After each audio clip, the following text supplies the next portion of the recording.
Hi friends, welcome to my channel. ನಾನ್ ತ್ರಿಷಿಕಾ. ಇವತ್ತು ನಾವು ಬ್ಯಾಡ್ ಮ್ಯಾನರ್ಸ್ ಗುಡ್ ಮ್ಯಾನರ್ಸ್ ಕಲಿತಿದ್ದೀವಿ. ನಮ್ಮ ಮನೆ, ನಮ್ಮ ರಸ್ತೆ, ನಮ್ಮ ಶಾಲೆ ಎಲ್ಲಾನು ನೀಟಾಗಿದ್ರೆ ಎಷ್ಟು ಚೆನ್ನಾಗಿರುತ್ತಲ್ವಾ. ಗುಡ್ ಹ್ಯಾಬಿಟ್ಸ್ ನಮ್ಮನ್ನ ಗುಡ್ ಚಿಲ್ಡ್ರನ್ ಮಾಡುತ್ತೆ. ಸ್ವಲ್ಪ ಜನರು ರೋಡಲ್ಲಿ ಕಸ ಹಾಕ್ತಾರೆ, ಅದು ಬ್ಯಾಡ್ ಮ್ಯಾನರ್ಸ್. ಡಸ್ಟ್ಬಿನ್ ಅಲ್ಲಿ ಹಾಕ್ಬೇಕು, ಅದು good manners.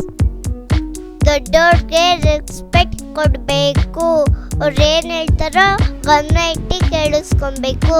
Please, thank you, ಸಾರಿ ಅನ್ನೋ ವರ್ಡ್ ಯೂಸ್ ಮಾಡಬೇಕು. ರೋಡ್ ಕ್ರಾಸ್ ಮಾಡುವಾಗ ರೈಟು ಲೆಫ್ಟು ನೋಡಬೇಕು. ಝೀಬ್ರಾ ಕ್ರಾಸ್ ಮಾತ್ರ ಯೂಸ್ ಮಾಡಬೇಕು. ಟ್ರಾಫಿಕ್ ರೂಲ್ಸ್ ಫಾಲೋ ಮಾಡಬೇಕು. ಸೇಫ್ಟಿಗೆ ಇಂಪಾರ್ಟೆಂಟ್. ಪಬ್ಲಿಕ್ ಪ್ಲೇಸ್ ಅಲ್ಲಿ ಕಿರುಚಬಾರ್ದು, ಗೋಡೆ ಮೇಲೆ ಬರೀಬಾರ್ದು. ನೀರು, ಎಲೆಕ್ಟ್ರಿಸಿಟಿ ವೇಸ್ಟ್ ಮಾಡಬಾರ್ದು. ನಮಗಿಂತ ಚಿಕ್ಕವ್ರಿಗೆ ಹೆಲ್ಪ್ ಮಾಡಬೇಕು. ಫ್ರೆಂಡ್ಸ್ ಜೊತೆ ಚೆನ್ನಾಗಿರ್ಬೇಕು. ಶೇರಿಂಗ್ ಮಾಡೋದು ಒಳ್ಳೆ ಹ್ಯಾಬಿಟ್. ಒಳ್ಳೆ ಹ್ಯಾಬಿಟ್ ಇದ್ರೆ ನಮ್ಮ ಫ್ಯೂಚರ್ ಚೆನ್ನಾಗಿರುತ್ತೆ. ನಾವೆಲ್ಲ ಒಳ್ಳೆ ಸಿಟಿಸನ್ ಆಗೋಣ. ಸ್ವಚ್ಛ ಭಾರತ್, ಸುಂದರ್ ಭಾರತ್ ಮಾಡೋಣ. Please like, share, subscribe.